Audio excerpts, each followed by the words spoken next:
Welcome to the Hill with Jill podcast. In this episode, I will be sharing how your personality influences your potential and your preferences. Welcome to the Hill with Jill podcast. I'm your host, Jill Yeiter. Each week, I share one short, digestible episode to help you create clarity and ease in your wellness story. I'll be exploring self-care, intuition, mindfulness, intentional living, and more. If you enjoy a fresh perspective, agree that life is not black and white, and want to improve your relationship with yourself, then you're in the right place. In the previous episodes, I shared the 7 areas on the Wheel of Health, and I think of those 7 areas as the what. And then I think of what I'm starting to share with you today as the how. And what I mean by that is how you go about approaching those 7 areas. And so that has a lot to do with your personality, and your personality will influence your preferences and your potential for executing any given situation. And if you're not so familiar with personality typing, that's fine. I'm going to share a little bit of information with you. So the personality types that typing tests that I'm most familiar with are the Enneagram test and the Clifton Strengths finder. That's maybe a little bit different because it's just more about identifying your strengths. And then the Myers-Briggs personality type test. And that last one, the Myers-Briggs test, is the one that I'm the most familiar with and the one that I actually find the most helpful.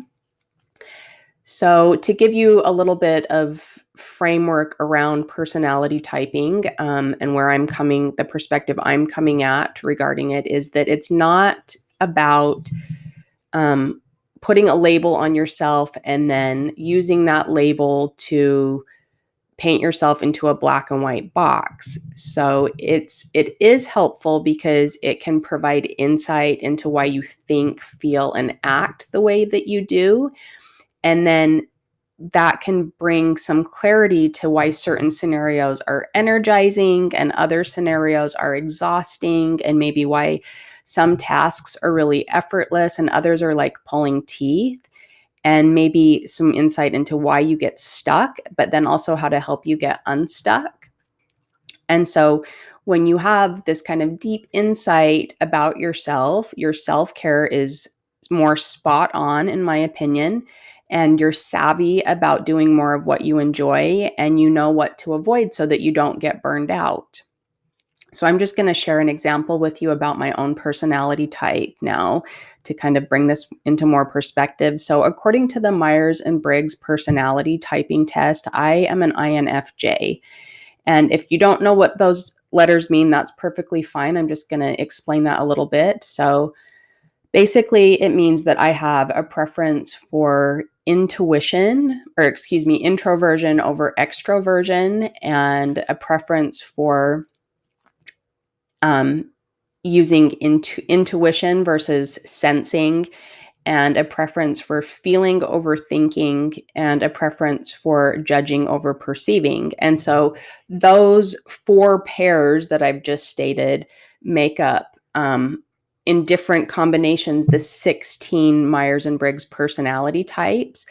And so I came to this a little bit later in life, only really a couple years ago. Often personality typing is maybe done like in late high school when you're trying to decide if you're going to go to university, what you would like to focus on, what your strengths are, what your weaknesses are.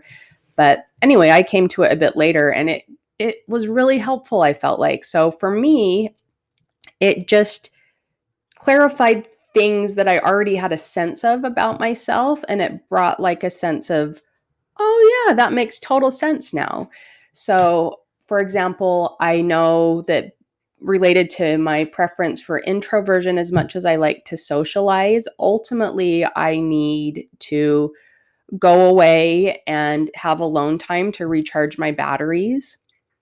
And then because I prefer intuition over sensing, I also know that I have a preference that I'm always kind of oriented towards the future and using my intuitive insights to strategically piece things together towards the future, and that it's more challenging for me to just be grounded in the present here and now. And that's partially why I think that I share so much about mindfulness, is because it is kind of challenging for me, and it's probably the part of my whole personality that can get me in the most trouble, is that I'll get too ahead of myself. So I also know that I have a preference towards regarding making decisions. I take into account how I feel about it and how I perceive others that will be affected by the decision feel about it versus just the cold, hard facts. And then the judging part of me doesn't mean necessarily that I'm judgmental, but it means that I prefer organization and systemization, and that I prefer having a decision made versus it kind of still hanging out there. So, for example, my husband is much more a perceiver than a judger. And so his answer to most things is, well, we'll see what happens, or wait and see what happens. And I'm very much like, well, no, I don't want to wait and see what happens. I would like to make a decision about it because that will guide what happens. So one isn't necessarily right or wrong. It's just a different way of approaching decision making. Um, so for me, all of these elements combine to make me really empathetic and compassionate, and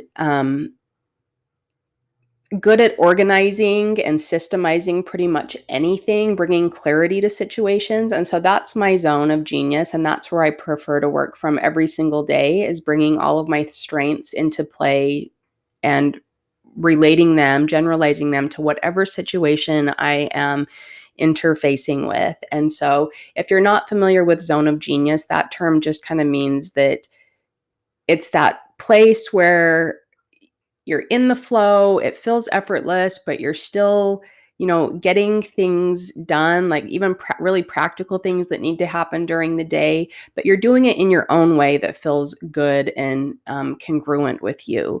So, on the flip side of that, I also know that I'm highly sensitive. I'm constantly taking in heaps of information and all of this really nuanced information. And some of it I'm not even aware of, and I don't know what to do with all of it.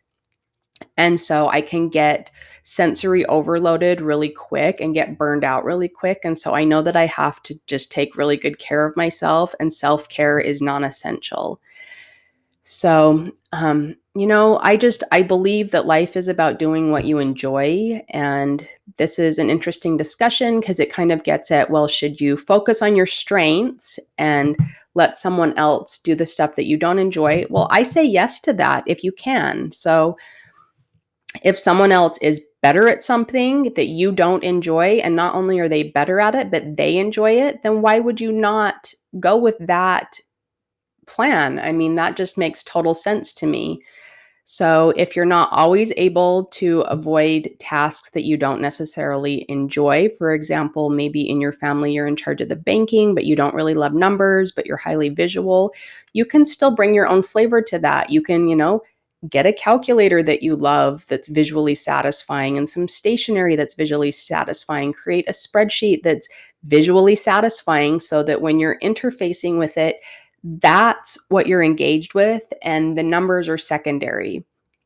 So just, remember that you are 100% unique. So regardless of what your personality label is, it's just one element of you, your DNA, your environment, your culture, your um, relationships. So many elements come into play to make you who you are at the core, just the essence of you. So just be you, do what you enjoy, and bring some effortlessness to the way that you look after yourself and all of these 7 areas of health that we've discussed so far. So, thank you for joining me today. And if you're again interested in those resources for the personality tests, I will leave those in the show notes. And thank you again. I will see you next time. Take care, and bye for now.